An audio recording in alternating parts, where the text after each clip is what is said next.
Bueno, buenas tardes, mis queridos guerreros y estrategas. Bienvenidos a su podcast Batallas y Negocios, donde las batallas antiguas inspiran victorias modernas. Yo soy Diego García, como siempre, y estoy acompañado por mi compañera Pen, como todos los martes. Pen, ¿cómo estás?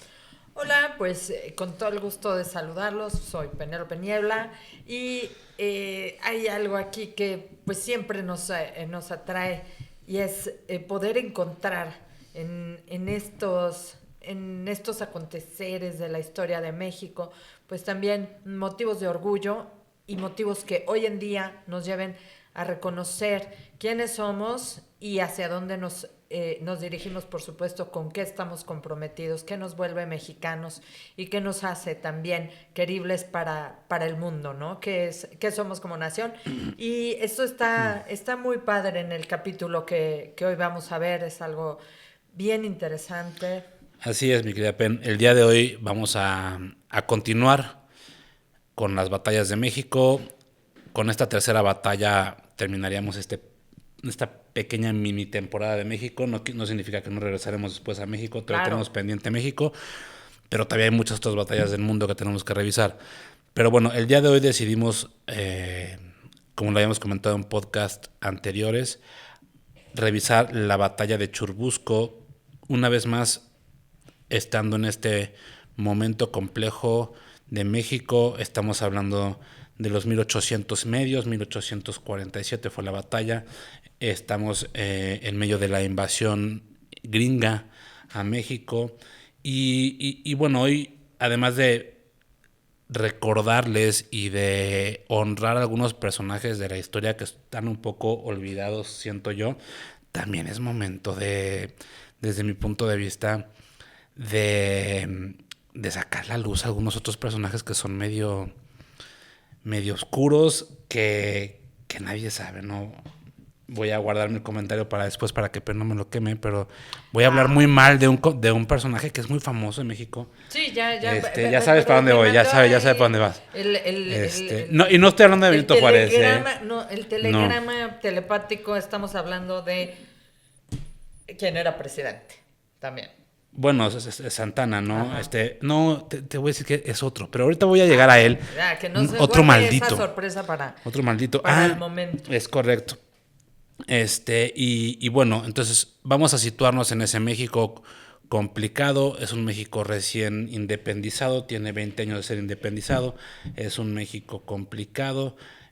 Santana está perdiendo la guerra definitivamente contra, contra los Estados Unidos. Y ahí en medio de todo ese contexto complejo es donde se da a cabo esta batalla de Churubusco. Y particularmente quiero, junto con Pene, esto lo platicamos, hablar de... Pen propuso un punto muy importante que yo coincido con ella, que es hablar del batallón de San Patricio. Totalmente, quienes no lo conozcan hoy van a aprender de por qué México tiene una deuda con Irlanda. Yo quisiera agregar dos personajes más. No son, bueno, uno sí es personaje y otro también es un batallón. Y bueno, no dos, porque no nada más vamos a reconocer a los extranjeros. Vamos a hablar también de los batallones que defendieron Churubusco, que fueron básicamente el En Batallón independencia. Independencia, ¿no? De la Guardia Nacional, Ajá. que eran Independencia y Bravos, que fueron Así los es. dos. Y también tengo a un personaje específico que es el teniente coronel Francisco Peñuñuri, que casi nadie lo conoce, y me gustaría hacer una mención honorífica, así como lo hice en la batalla de Atlisco, con Encarnación Ortiz. Y por último, al batallón español de los piquetes de Tlapa, que también participaron en la batalla de Churubusco. Entonces todos estos personajes van a aparecer a lo largo Sí, de en su la momento en pero la batalla. ¿Por qué todos fue estos son importante y olvidados, todo? nadie sabe ni qué fregados estamos hablando nosotros, y es una pena, porque pues es gente que dio sus vidas por el país y por la independencia que hoy tenemos, en medio de una guerra que se perdió, ¿no? Porque pues perdimos esa guerra y perdimos prácticamente la mitad del Sí, más de la territorio mitad nacional, ¿no?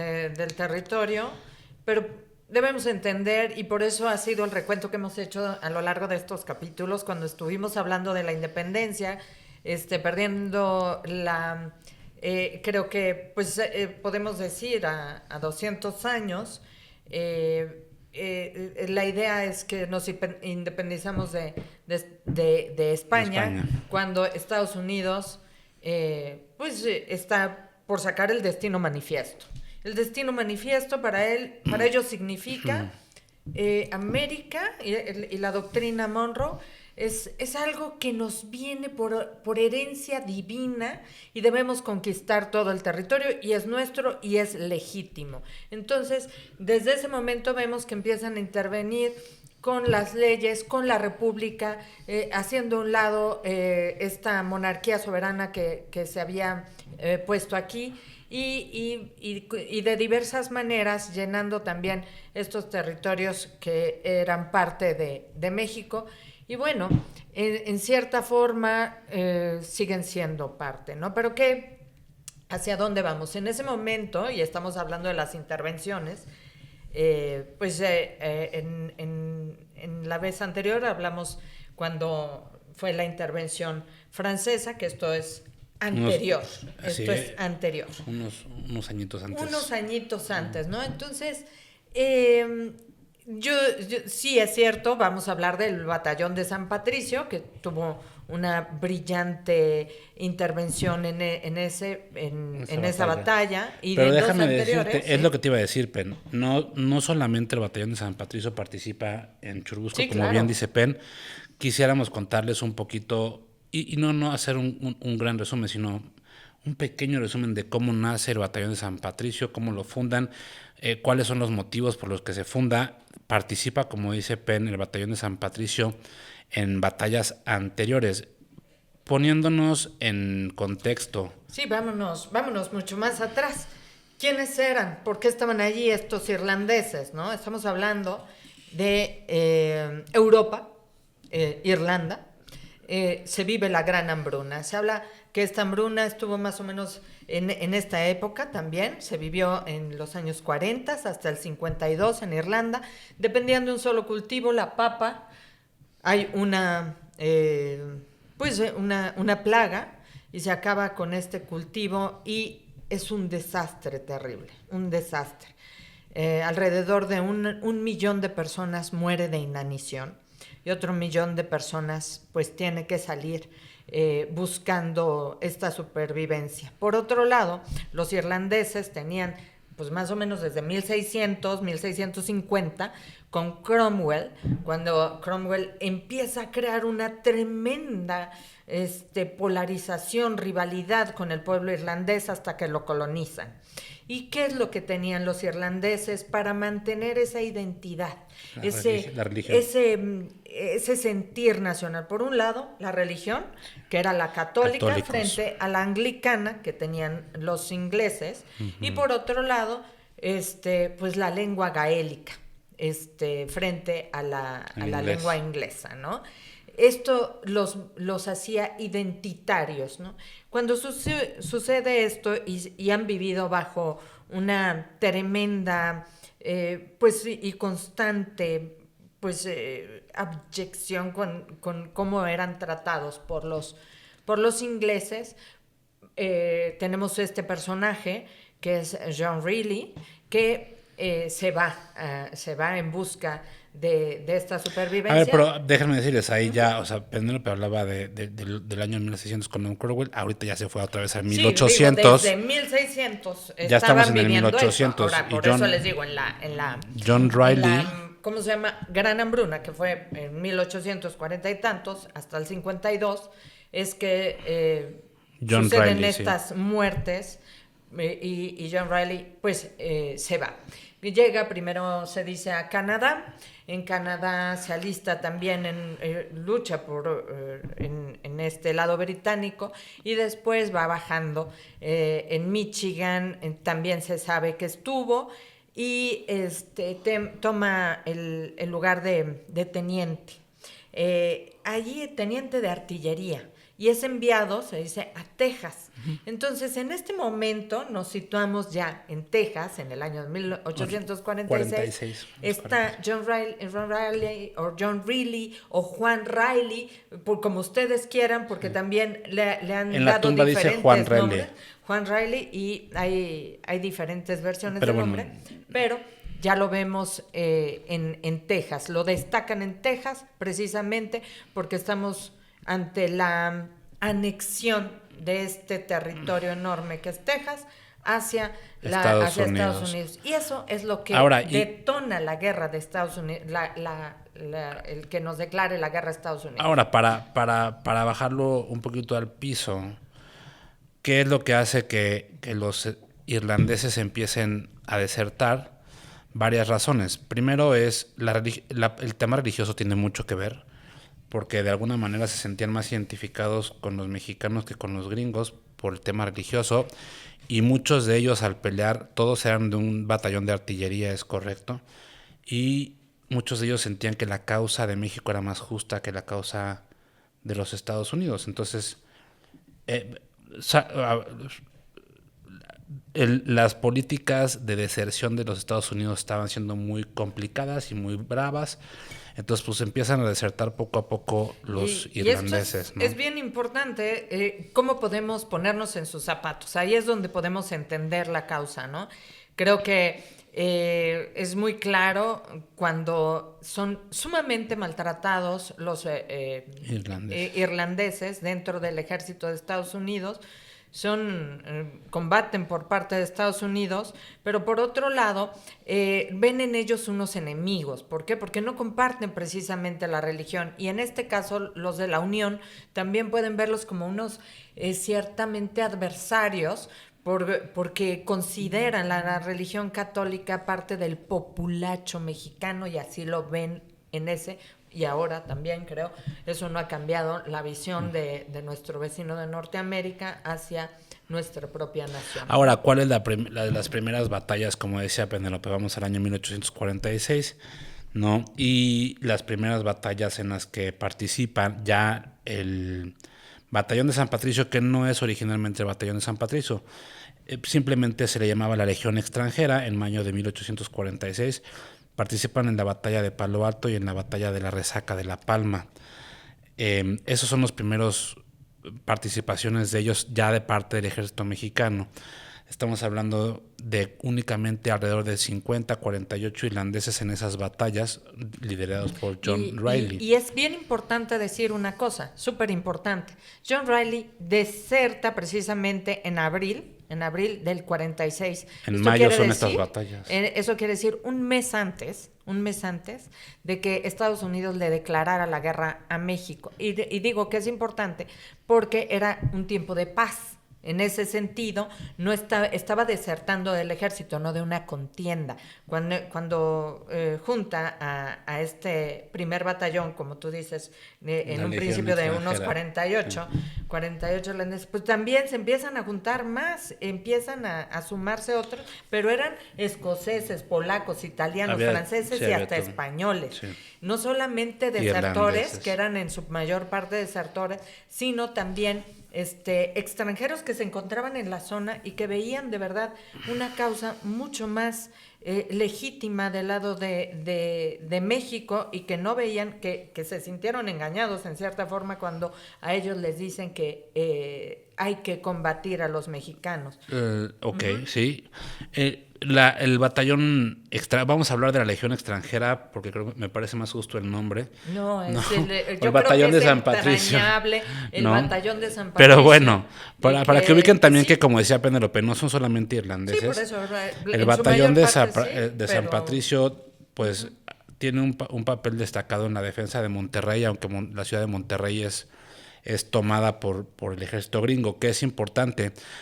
Al avance del ejército gringo hacia la Ciudad de México, que era el objetivo, la Ciudad de México, la parte más fuerte del ejército, y lo voy a decir con todo el orgullo del planeta, que era la División del Norte, porque la División del Norte fue siempre la parte más fuerte del ejército, inclusive en la Revolución, es derrotada. Ya venían en huida a la División del Norte, Después se defiende la ciudad de San Luis. Cuando se defiende la ciudad de San Luis, ya el batallón de San Patricio ya contaba con alrededor de 800 Sí, efectivos, que hay entonces ya veces habían dicen es subido algo mucho. muy exagerado, de los que se habla más o No, menos, sí, sí es una 800 cantidad que efectivos. había sumado. No. Algunos autores dicen pues a 300 a 800 pudiera Entonces, ser, ¿no? bueno, todo esto es lo que está sucediendo en México, pero ahora voy a hablarles de este personaje oscuro, oscuro que mucha gente de ustedes seguramente ni saben. Vamos a ver qué opina Pen, porque no sé qué opina Pen de este personaje, que es el famosísimo, aquí muy querido, porque inclusive el Día del Médico lo pusieron por él, el doctor Valentín Gómez Farías. Ok, adelante. Un tipo que estaba total y completamente obsesionado con, con ir en contra de la religión. Era un masón, era un sabido que era masón, y es uno de los aliados más fuertes que tenían los gringos para tomar México. Este cuate era tremendo. No, pero eso sí, aquí lo queremos mucho. Yo me la pensaba dos veces. Porque déjenme decirles, un poquito previo, cómo se forma. Ahora vamos a hablar un poquito del Batallón Independencia, cómo se forma el Batallón Independencia.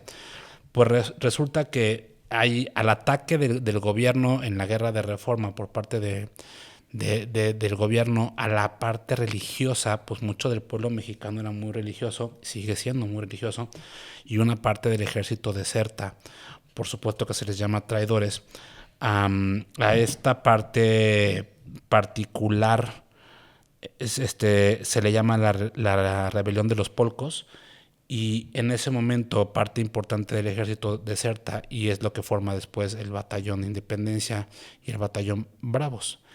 Este, entonces, esta parte la comandaba intelectualmente Valentín Gómez Farías, que Valentín Gómez Farías pues, tenía realmente una obsesión con terminar con la religión en México, estaba muy en contra de la religión en México, muy poca gente creo que sepa esta historia, insisto, era uno de los aliados principales que tenían los gringos para avanzar y para hacer este avance que estaban haciendo.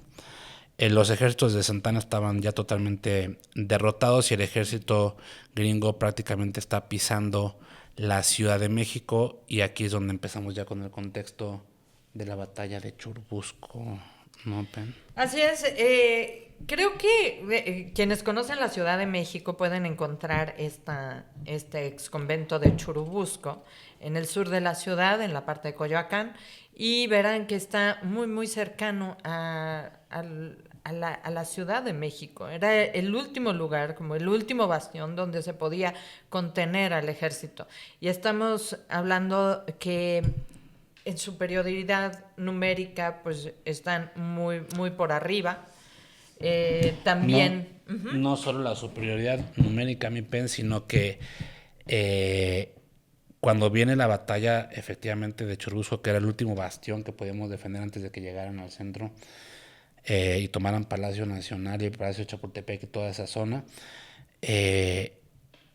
una misteriosa orden llega por parte de no sabemos quién, Valentín Gómez Farías, para que el ejército salga y se retire.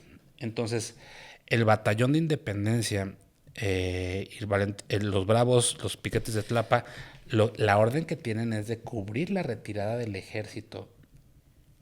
Tomemos en cuenta que los batallones Independencia y Bravos estaban formados por civiles, prácticamente. O sea, había muy pocos militares y les toca ver a estos civiles como el ejército, pues perfectamente bien armado, pertrechado y todo, pues se marcha y se va. 5,000 pelados agarran y se pelan, y a ellos les toca defender esa parte. Por otro lado venían el ejército gringo, que venía perfectamente entrenado, con mejores armas, ¿no? Y tomamos en cuenta, y aquí sí la tecnología empieza a jugar parte importante. La mayoría de los soldados de los batallones Bravos e Independencia se armaban por sí mismos, pues eran civiles, no es como que les dieran las armas del gobierno para nada. Eran fusiles viejos, la mayoría, y tenían Sí, muy, estamos muy hablando poca munición.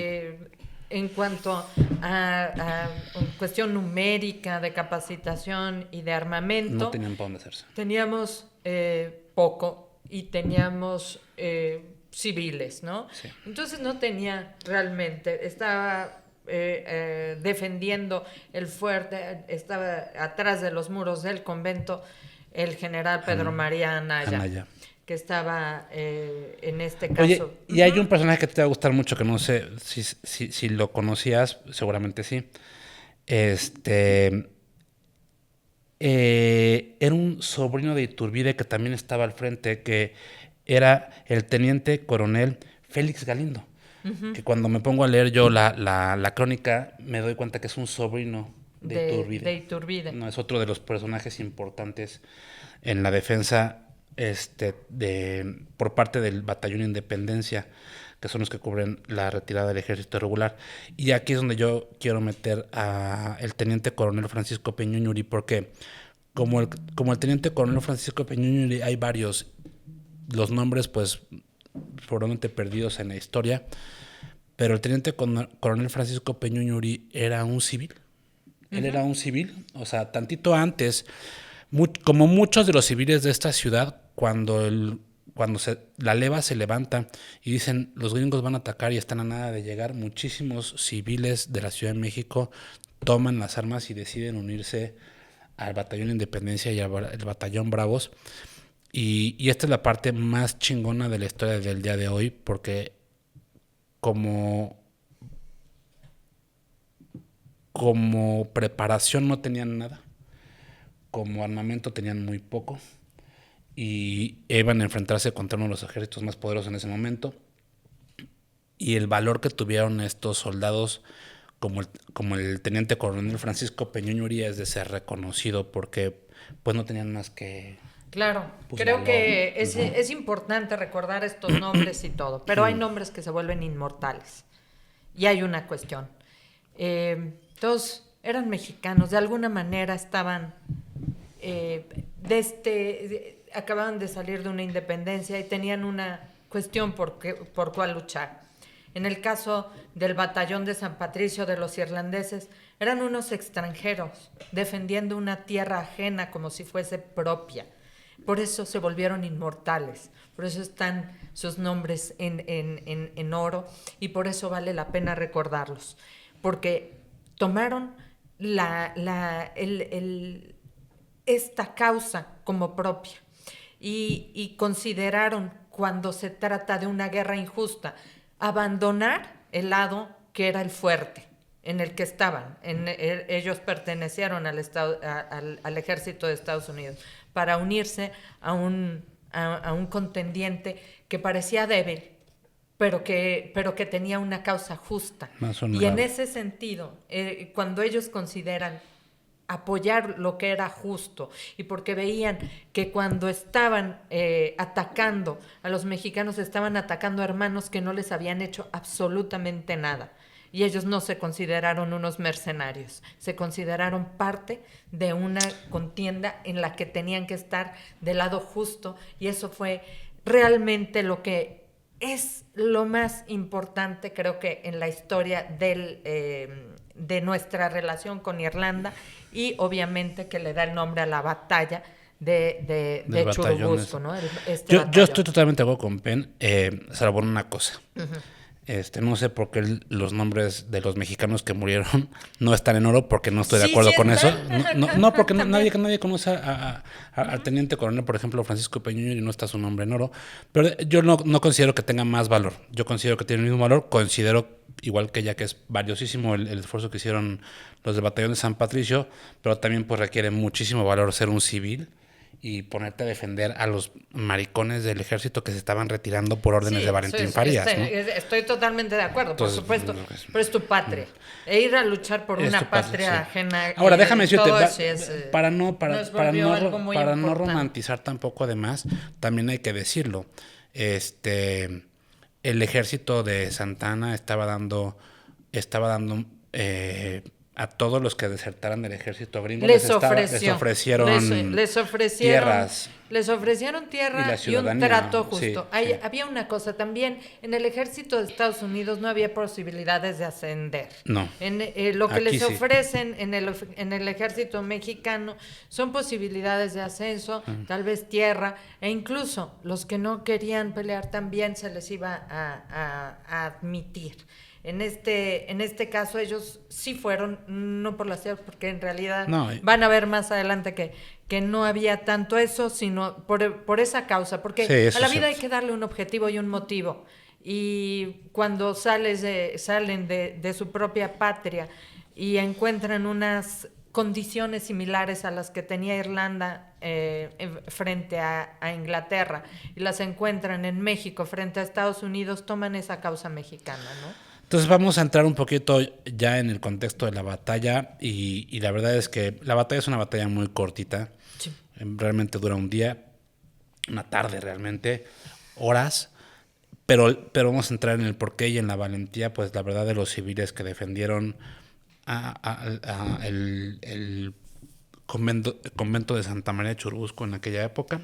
Que era, pues, impedir un poco el avance hacia la No, ciudad. pero impedir el avance a la ciudad y cubrir la retirada del ejército, que esa es la parte que yo siempre Sí, claro. voy a criticar Ajá. muchísimo. Esa fue una orden directa de Valentín Gómez Farías. Y ahorita voy a entrar en otra, que después se comprobó que él fue el que dio la orden. Y bueno, entonces el batallón San Patricio no empieza la batalla desde el principio con los civiles, o te les voy a decir dónde llegan y cuándo llegan y cómo llegan.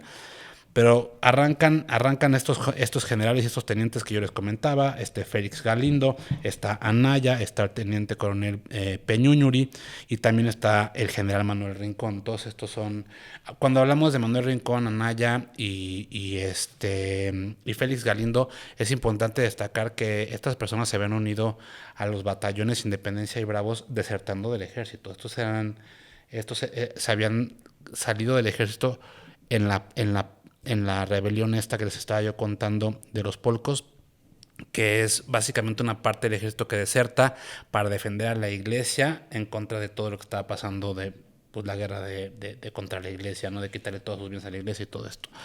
Entonces, cuando empieza la batalla, realmente hay un puentecito que es el que tenían que cruzar, porque en esa época pues existía el río de Churubusco, ya no existe nada de eso. Así como No, ya paréntesis, sí, Churubusco sí. era Huitzilopochtli. Los españoles no podían decir Huitzilopochtli y decían Churubusco. Y en eso quedó No sabía. el río Churubusco. Pues Nada bueno, más ahora por- ya nada más es una calle, es un río entubado, pero estaba el río Churubusco, había que cruzar un puente y eso es lo primero que defienden los mexicanos. Estamos hablando en el batallón de Independencia y Bravos, más o menos 680 personas aproximadamente. El ejército gringo rondaba los 5,000 efectivos, entonces se veía negro el panorama. Bueno, la batalla realmente es muy cortita. Adentro del convento se pone el general Anaya y el flanco derecho es defendido, voy a hablar más de este flanco porque es el que estudié más, pero el flanco derecho es defendido por el teniente coronel Peñuñuri. ¿Dónde empieza la defensa en el flanco derecho? ¿Dónde? En la torre de la iglesia de Coyoacán.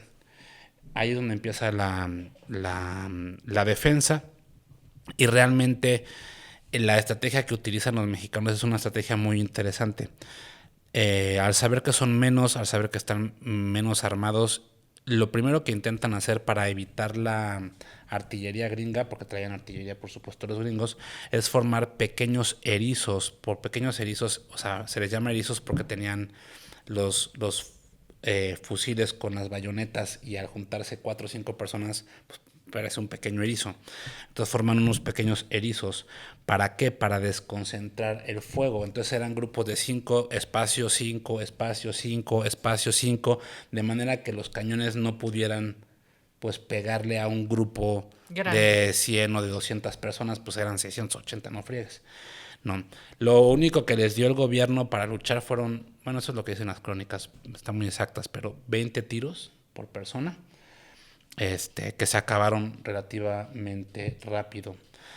en todo el frente mexicano. Mientras hubo parque, pues defendieron lo que pudieron. Hubo momentos en los que en esta batalla podemos entender, eh, ante el poco parque que se tenía, pues no había forma de defenderse y sacaban las banderas blancas como una forma de decir, nos rendimos, ya no tenemos con qué pelear. Y aquí es donde surgen figuras como Riley y Dalton, que Dalton, por ejemplo, Patrick Dalton, uno de los que era segundo en el batallón de San Patricio, salta y dice, nosotros no nos rendimos, no se rindan, no se rindan, y empieza. Oye, pero antes de eso, déjame decir cómo llegó. ¿Cómo llegó el batallón de San Patricio? Y entonces ya sigue Penélope. El batallón de San Patricio llega unas horas después con todo el parque. Llegan con un convoy con balas. ¿Y por qué hago esta señal? Porque resulta que llega un convoy, que es donde vienen el batallón de San Patricio con parque supuestamente, pero la mayoría de los rifles de los civiles mexicanos eran viejos y usaban parque de 25 gramos. El ejército mexicano y el batallón de San Patricio, porque ellos traían armas oficiales del ejército, pues, usaban parque de 34 gramos, o sea, una bala un poquito más grande. Cuando llega ese parque se dan cuenta que no lo pueden no se puede usar. Entonces ya dejo que continúe. Sí, no se puede usar, y buena parte de la pólvora también era inservible. Entonces estamos hablando de cuando hacemos esto de San Patricio, estamos diciendo, es un ejército, es parte del ejército mexicano, se hacían llamar así en honor al santo patrono de Irlanda, y ese era su estandarte, ¿no? Por un lado era verde, así, por eso Diego hoy se vistió de verde. Así es. Muy bien. Y por otro lado tenían su bandera verde. También por ¿cómo se llama? Por Irlanda siempre, y por otro lado también hacían mención de México, ¿no? También va por México. Y en este caso, pues bueno, les decía yo, surgen figuras que, aunque se rendían los mexicanos y sacaban esa bandera blanca, que fue en varias ocasiones, salían y les decían, es que no se rindan, es que hay veces que vale la pena, aunque sepas que vas a perder, hay batallas que vale la pena ser liberadas. Sí. Y si sabes cuál va a ser el final, no importa, pero no puedes rendirte. Y no para. Correcto. Entonces Dalton empieza a tirar granadas que no explotaban y empieza a tirar también piedras. Dice, aunque sea, nos vamos a defender con piedras. Y eso empieza a pasar en todo el frente mexicano. Hasta que pues no hay más que hacer. Y se rinden, ¿no? Bueno, pero antes de que se rindan, déjame, porque eso empieza a pasar en todo el frente mexicano, es correcto. Entonces, el batallón de San Patricio estaba defendiendo el centro. Como les decía yo, el ala derecha la tenía el teniente coronel Peñuñuri, y pasa algo muy similar. Cuando se les acaba el parque, se dan cuenta que las municiones no sirven. Pues él dice bayonetas, y bayonetas, y bayonetas, ¿no? Entonces, pues el teniente coronel Peñuñuri junta a los poquitos soldados que le quedaban. Él tenía un poquito de caballería, espadas y bayonetas, y hace una carga desesperada por ver si podía robar algo de munición de los gringos o intentar conseguir munición. Por supuesto que no lo logra. Sus tropas pues hacen un ataque suicida. No lo logran. Herido el teniente coronel Peñuñuri, y lo regresan, bueno, herido de muerte. Lo regresan al convento y muere en el convento. Pero en todos los frentes de la batalla de Churubusco pues estaba pasando esto que mencionaba Penélope. Alentados por los irlandeses líderes. Y por este batallón a no rendirse de ninguna manera, y que si se vayan a entregar, pues que sea porque pues no quede más, ¿no? Al final esto es lo que sucede. Entra el general Twiggs de poner las armas adentro el convento de Churubusco, y es donde sucede esta famosa frase que todos conocemos, que dice el general Anaya cuando el general Twiggs le dice que les entregue las armas y el parque que queda, ¿no? Y le dice, sí. Y el general Anaya pues muy correctamente le dice, Si si hubiera hubiese parque, parque, usted no estaría usted aquí. no estaría aquí, ¿no? Sí. Y es que sí, no había otra forma, pero también esta forma de combatirse era muy clara porque sabían que en determinado momento iban a ser todos apresados, ¿no?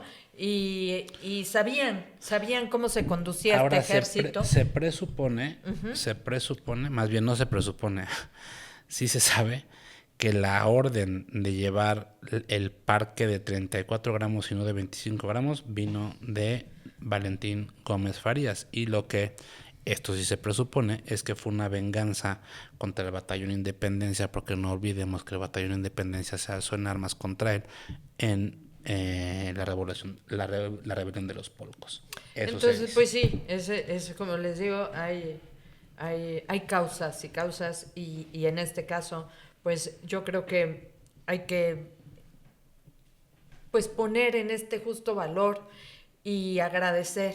Yo creo que es una cuestión que nos vuelve, que es loable a quienes también han venido a dar la vida por eso, porque después de eso vino un escarmiento que quiso hacer el ejército de Estados Unidos para que las cosas no se volvieran a dar de esta manera. Y 72 fueron tomados prisioneros, entre ellos también Greeley. Y los condenan a la horca por desertores, no sin antes hacerlos pasar por algunos martirios bastante, bueno, que están narrados de diferentes maneras para que fueran escarmiento, ¿no? Entonces vemos por un lado que 16 de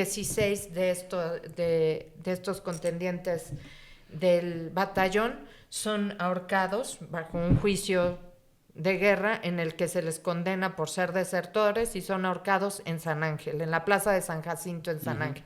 Y bueno, hay que notar, o sea, nuestra ciudad está muy viva. Hoy, el día de hoy que estamos grabando, después de 410 años que los carmelitas están en el convento del Carmen, los ceden. El día de hoy ya no es parte de los carmelitas, estos que defendieron al batallón de San Patricio y que no lo lograron, ¿no? Ahí pueden encontrar cualquier día que vayan, pero yo los exhorto a ir, por ejemplo, el último domingo de cada mes, porque hay un acto en el cual está la banda de gaitas que mexicana. Supuestamente son algunos descendientes del batallón. Que están, ¿cómo se llama? Hacen un acto en conmemoración y allí está también el busto de Greeley y por el otro lado también están los nombres de más o menos 40 y tantos irlandeses más 16 alemanes, ¿no? Con esto terminamos esta pequeña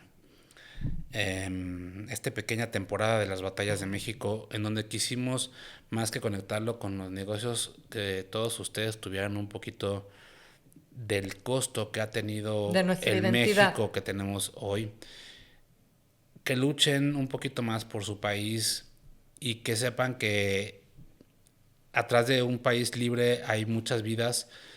En el episodio de hoy mi reconocimiento es, por supuesto, para la batalla en San Patricio por toda esta historia que cuenta Penélope, pero también para todos los civiles que pelearon.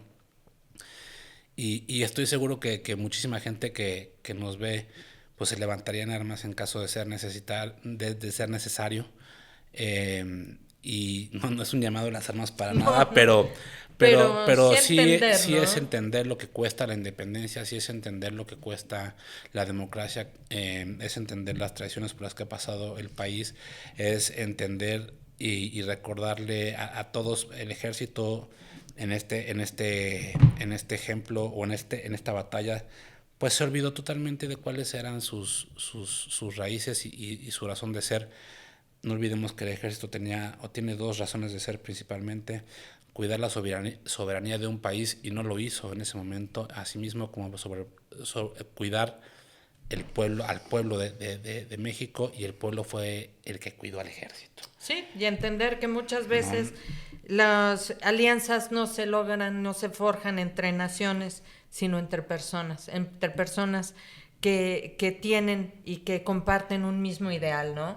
Y así como vimos esta historia de los San Patricios y que lo podemos, invitarlos a que vayan al ex convento de Churubusco, que conozcan, que vean el museo de las intervenciones, que vayan a la plaza de San Jacinto en San Ángel, porque conocer México es realmente amarlo. Pues bueno, buenas tardes, buenos días o buenas noches, lo que nos toque decirles. Espero les haya gustado mucho esta pequeña temporada en México. Si es así, déjenos sus comentarios. No olviden que subimos nuestros podcasts todos los jueves. Fue un placer estar con ustedes y nos vemos en la próxima batalla. Como siempre, todo un gusto, querido Diego, y un abrazo para todos ustedes. Por aquí los esperamos.